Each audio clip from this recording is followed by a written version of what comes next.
So hey guys, today I want to remind you guys that Spright exists. Do you guys remember Spright? Do you have any idea what Spright does? Well, let's real quickly go over the biggest the biggest issue with Spright right now. So if we have a Spright card, doesn't really matter which Spright card, honestly. Oh, I have an extra copy of Spright starter actually. Well, whatever. So with Spright, we have this one primary issue. So if we want to normal summon a Spright, it does effectively nothing. Well, I mean, these cards don't do anything on summon, so it wouldn't be that bad to just summon like a raw Spright Red or a Spright Carrot in theory.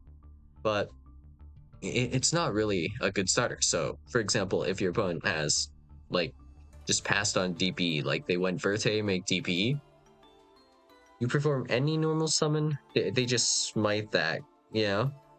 They just remove your normal summon by any means, and then all of a sudden, not a single one of your Spright monsters, at the very least, are playable. And in theory, if you had a starter like one of the Nimble guys, so Nimble Beaver, you normal summon Nimble Beaver, that effect gets negate and destroyed, then you can't even summon any of the Spright monsters in your hand.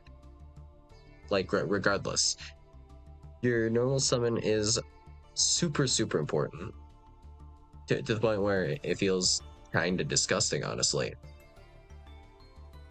Well, you do have the one saving grace where you have 3 copies of, in theory, Spright starter, which you could open. And if you open this, you would be able to go into your Spright play still. And this is literally the only extender you have in the situation where your opponent has some sort of removal for your normal summon, really. You're 3 of Spright starter. So if you just think about it mathematically, there is a 66% chance or so, or actually even worse, like 70% chance really, that you're able to play if your opponent does something to your normal summon, pretty much. And that's without accounting for, like, if you do open, like, either Spright Blue or Spright Jet, which, if you think about it, these are your 2 best kind of, like, Spright starters. Well, I mean, technically, if you just are able to go into Gigantic, that can go into, like, Blue searches Jet, and then you can grab starter, so you have access to somewhat effectively all 3 of these cards. But if we're focusing on Pure Spright, I guess, you know, Spright is kind of just whatever, right? And in terms of one card combos, the only one card combo you actually have is going to be Spright starter itself. In terms of like your actual Spright cards, none of these are a 1 card combo, believe it or not. So that is to say, Spright is actually, well, at least Pure Spright is close in power levels in terms, well, yeah, it's close to like a Tri-Brigade, where the only 1 card starter you have is going to be Fractal. So this is actually arguably a little bit better because you also have the option of like 10 key search Fractal, making your 1 card a little bit more consistent to access, and then you just like Fractal, cycle through, yada yada, add a card. So it'll be like one of the Tri-Brigade monsters, you normal summon it, and then you banish to summon some guys or something. So that should at least end on, I believe, Rig. But whatever. So going back to Spright now. Your interactions, you don't actually have that many interactions that you get off of Spright either, so it's not like super insanely worth. So Spright Elf has technically a protection effect, making cards that are pointed to by Spright Elf not targetable. Gigantic Spright has absolutely no effect. It's super worth mentioning. I guess the most worthwhile one might be to mention, well, for in terms of going second, if it has like Spright Elf under it, I suppose, then it has double attack. So it's a 3.2k guy that you could maybe make not targetable, which some decks could moderately struggle to out in one turn. Like, I'm not saying they'll like super struggle because you can just remove the Spright Elf, but you know, if you do remove Spright Elf, maybe that takes like a battle phase or something, I guess. And then you would have to out Gigantic Spright. Even if you did it in the same turn, you can't like lethal, so that would have accomplished something, you know, I guess. Accompanying this, we have Spright Sprint, which, well, if you actually think about it in terms of Spright, all this is good for is for foolish burialing a Spright. But if you had the materials to make Sprint, you could have went like Gigantic Spright into blue, Jet, and then you can grab Starter to summon out one of these guys. So Sprint kind of terrible in this regard. All this is used for is to like send like what was it, Swap Frog, and then Ronin Totem, and then you just summon Ronin Totem a few times. Yeah, that's all that this card is really useful for. I mean, it's like able to foolish burial any level 2 monster from your deck to the graveyard, I guess. But if we are looking at purely the Spright cards, this doesn't really do much. And then we also have the fact of if another monster is special summon while this card is on the field, you can detach one material from an XYZ monster you control, then target one monster on the field and return it to the hand. So this effect is a little bit funny, I guess. So it can be used as actual interaction. And technically, if you had Maxi on the field, you could use Spright Sprint to return it to the hand. This does only work on monsters, though. If we compile like all of your possible Spright interactions, we have, well, in terms of pure Spright at least, we have Spright Double Cross, so that's 1. Spright Smashers, that's 2. Carrot 3. Red 4. And then Spright Sprint is 5. So I don't know what Yubel ends on currently, but if we're looking at the Apollosa Yubel end board, that ended on like 9 interactions at that point in time. So not 100% sure how many interactions like a Cool Tune would have, but the best end board you could possibly make with Spright only has 5 interactions. Are they that good of interactions? I mean, for monsters, you have like 3 interactions for spell trap type stuff. You have 2 interruptions if your opponent actually doesn't activate any spell traps. A bit inconvenient. Or only spell traps. You effectively lose half your interruption either way. So both ways, I'd argue, not so great. Now, in terms of cards that you can use for like maybe the normal summon of Spright, or just like, I guess as kind of,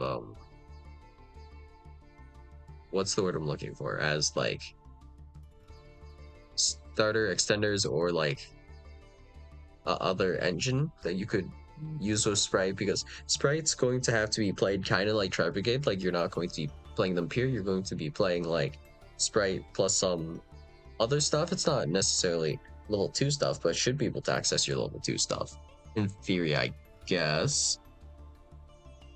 And then we have like Tri Brigade, which you would play with like Tri Brigade Zodiac, Tri Brigade Lyrilisk. Not really being played pure, so that's probably what we're going to have to look to do with Spright, because just looking at these cards, you can clearly see a bunch of like issues.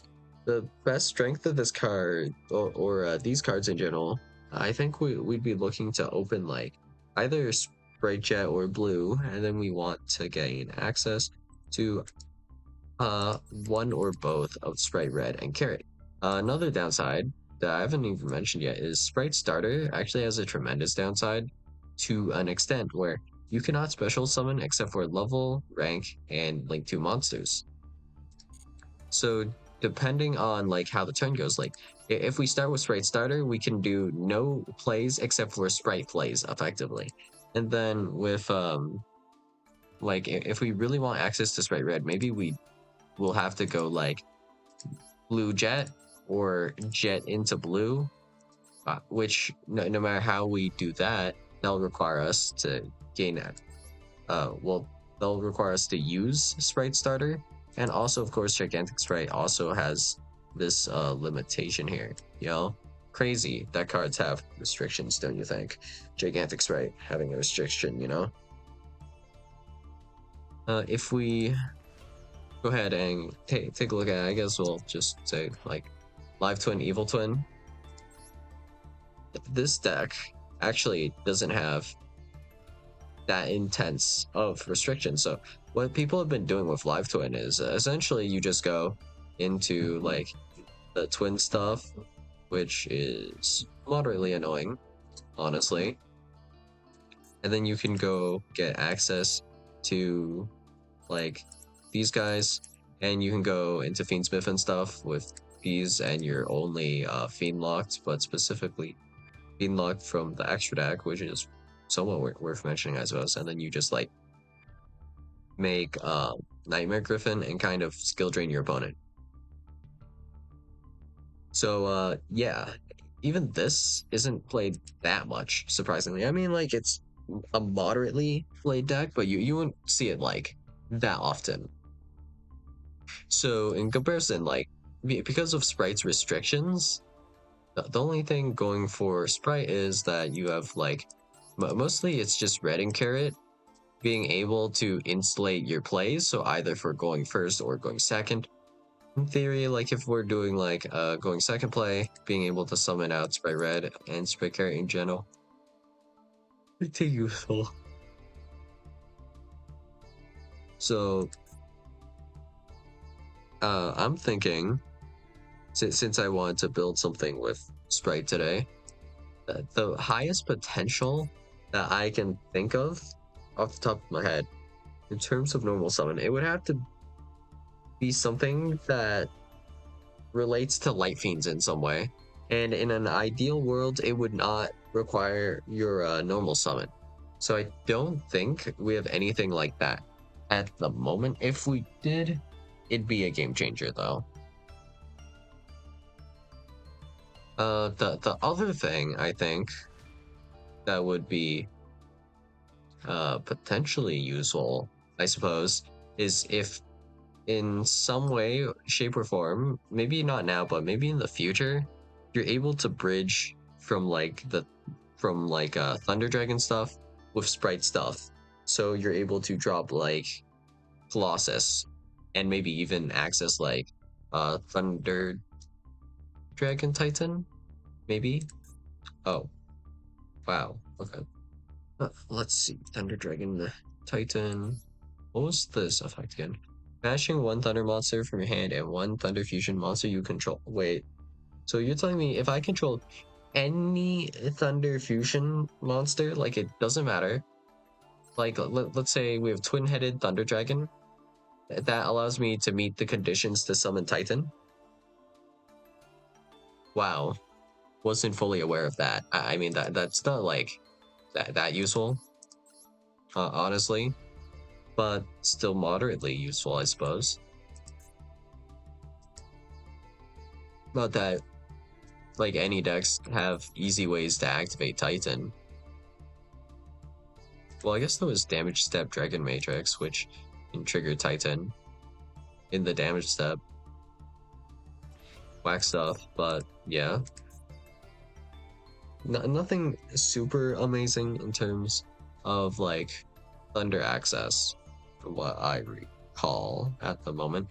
So let's take a look at Light Fiends. So the idea behind Light Fiends is pretty simple, being that, well, being an activated effect isn't actually that important. You don't even have to activate an effect. So in theory, just like a level 2 Light Fiend monster, like just a vanilla, could be moderately useful because you can go into like Fiendsmith stuff, and then you can combine like the Fiendsmith stuff plus the Sprite stuff. But even then, you don't actually have that many interactions. I mean, it's like a moderate amount. So typically, the sprite stuff should only get you probably about 2 interactions, I'd say. That should be around where it gets you. I mean, if you do make IP, you can like IP SP and also activate one of these guys, so that's like still like 3 interactions with your sprite stuff. So if we combine that with Fiendsmith, Fiendsmith only drops like 1 monster. The only monster that you drop that gives you 2 interactions will be specifically, well, actually, technically, no, both of these are kind of 2 interactions. So you have Desiree with its kind of Omni Negate, and then you have, alongside your Desiree, you could have, well, not alongside, but you have Wave King Caesar. So Caesar is 2 special summon negates. It's like a certain form of special summon negate, which can oddly be played around sometimes. Like, for example, like Spright can play around it super hard. Well, yeah, fairly hard. Go into Zeus easily without activating anything, and then go into the stuff afterwards. Then there's Desiree, which has the negate, and then it has the graveyard effect, where if it gets sent to the graveyard, it can send a card from the field to the graveyard. That's targeted, but yeah, targeted effect. So on a good day, I guess that's still only 5 interactions versus, you know, Yubel's normal summon D Lotus going into like 9 interactions. Yeah. Still feeling a bit of a gap between these two. So maybe we need something that can go into a lot more interactions than Fiendsmith.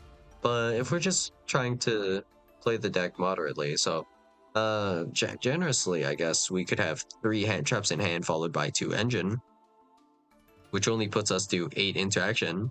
And technically, I don't even know if I accounted for hand traps in the Yubel stuff, because in theory, if I didn't, that'd be like 10 interactions from Yubel. Ugh. But all right, what ideas do we have as well here?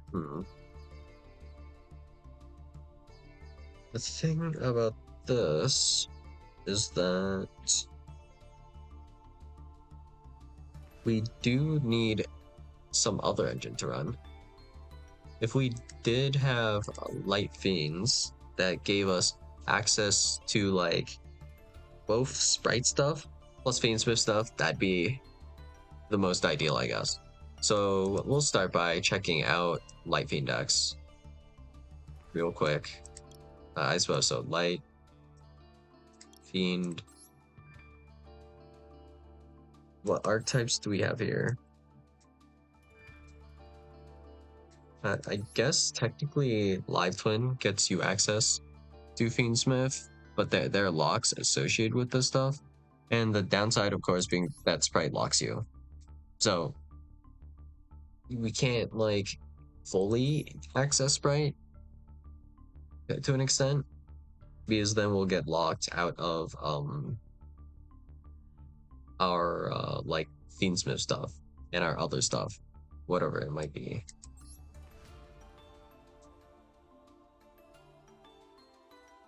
Going through real quick. I think there's only, for the most part, Fabled and Fiendsmith. There is Despian Creatus, which is a little bit interesting that this is a Light Fiend, but nothing else super notable about that card. I guess Astral Kribo is a Light Fiend apparently. Nightmare Griffin is actually generic to make, but not like super useful. Numeronius, that's funny. Magical Muskets. There is a Lightsworn. Chef de Novels is actually a Light Fiend. Does this summon itself somehow?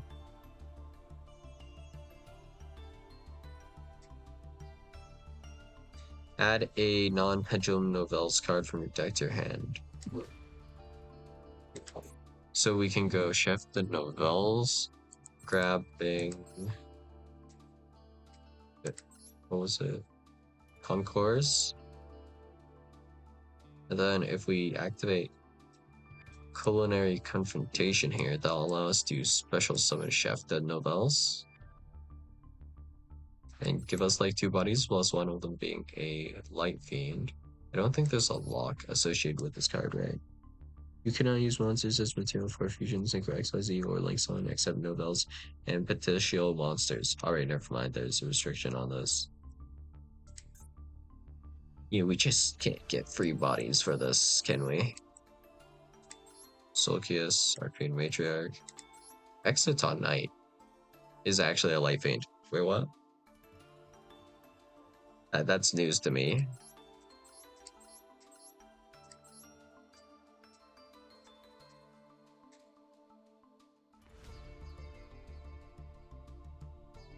Yeah, I don't think there's like a super good generic way to access this stuff at the moment. Unless we want to sacrifice like 2 bodies to go into like Moon. And then go into like essentially like Fiendsmith combo from there. So we would need some archetype that spams out bodies. I suppose in theory we could do like Radiant Typhoon, because this would give us enough bodies in theory. This is also a link to that allows you to specifically special summon only Spright Red and Carrot, because these require a level or rank 2 monster. So we wouldn't be able to summon either Blue or Jet from hand with this. We could technically, though, use Vararoon plus a level 2, which it could be any Spright in hand, to then access Gigantic Spright, and then, like, let's assume we have red, right? We special summon red after we make Vararoon, make Gigantic Spright, and then later on we'll make Spright Elf to bring back the Spright Red, which I think sounds fairly okay, or fairly good, right? Then we'll probably have access, well, yeah, Spright Starter is actually a quick play spell too. So if we had Spright Starter, we could just activate that. And that's a quick play spell card, which will trigger the effect to place the Radiant Typhoon Continuous. The mandate, which we could do. So at this point in time, we have at minimum 1 kind of Omni Negate, you know, with the Radiant Typhoon stuff. Not entirely terrible, I guess. There's also the idea of just using these guys to make like Astro King, which is just a lot of interaction by itself already anyways. If we played some more of these guys, it would do some things for us, I suppose. We don't really have a bridge from Spright to Radiant Typhoon though. In theory though, I think you want to access Swen. And then that can go into Radiant Typhoon. There's like 2 or 3 ways you can go about that. One of them being like going into Broad Bowl. Another one being going into the Fire Fist cards. I think there's like 2 different Fire Fist cards that can get you access to Swen.